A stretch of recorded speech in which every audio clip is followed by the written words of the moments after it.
Hey guys, welcome to the next tutorial for ethical hacking and penetration testing via Kali Linux. So in the previous tutorial we took a look at traceroute and it has different tools and different ways to gather information about IP addresses, OS fingerprinting via tools which are outside of Kali Linux, not inside. And I will be teaching you the different tools that we have inside Kali Linux. But so far we have discussed various techniques of gathering information either with the help of online resources or tools. But now I will discuss footprinting through social engineering, that is the art of grabbing information from people by manipulating them. And this section will cover the social engineering concept and techniques used to gather information. So, social engineering is the art of convincing people to reveal confidential information. Social engineers depend on the fact that people are unaware of their valuable information and they are very careless about protecting it. So, although some people say that social engineering is a totally non-technical process, I don't agree with that. What you would need to go ahead and do some social engineering attack would be at least the basic knowledge of whatever information you're trying to gather, may it be the credit card or debit card passwords or the company information or anything. You need to have information about that, and you need a lot of confidence to talk about that so that the person in front of you thinks you're genuine. So, social engineering is an attack in which the attacker tricks the person and obtains confidential information about the target in such a way that target is unaware of the fact that someone is trying to steal the information. The attacker actually plays a very, you can say, a cunning game with the target to obtain confidential information. The attacker takes advantage of the helping nature of people and their weakness to provide confidential information. So, however, there can be different ways of social engineering attack. In the previous days, there was a great hacker. His name was Kevin Mitnick. I'll just go ahead and show you out his profile.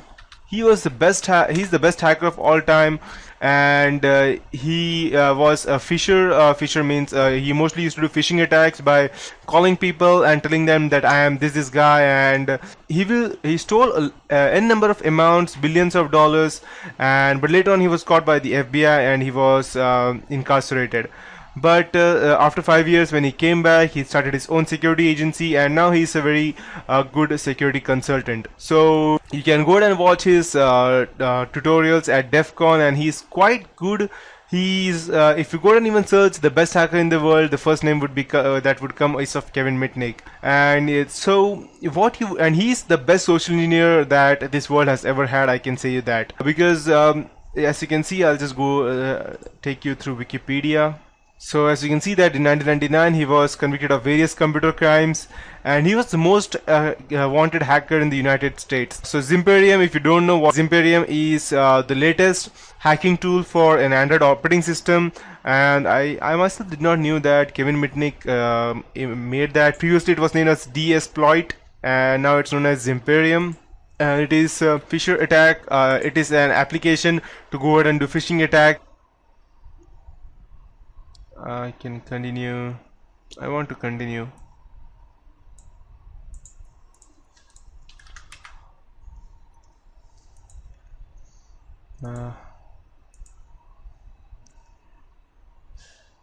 Okay.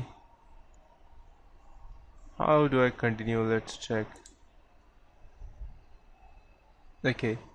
Although it may show that there are differences, there is nothing, because the reason being that DSProd, as you can see, that it has merged with Zimperium Xanthi 2, which is as of now free, and Zimperium is very good in fact, but I would officially support Desploit, even though Zimperium is quite better than Desploit. The reason being that it does not have an offline version, which I can do by using the DS, which is an offline version.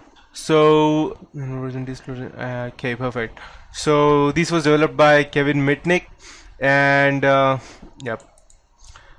So he was the best hacker of all time. He used to just let's say for example, he used to just call and tell them, hey, I'm calling you from this company, and due to this reason your card was blocked or your card was hacked, so can you just help me? And he will not even ask you the total let's say your card number. He will just go ahead and ask you the last 4 digits, or just your CVV number, and he will gather the first few digits from somewhere else, or he will call sometime later on, or some weeks later on, or even some months later on, and he will ask you only the first 12 digits, and he used to gather information separately.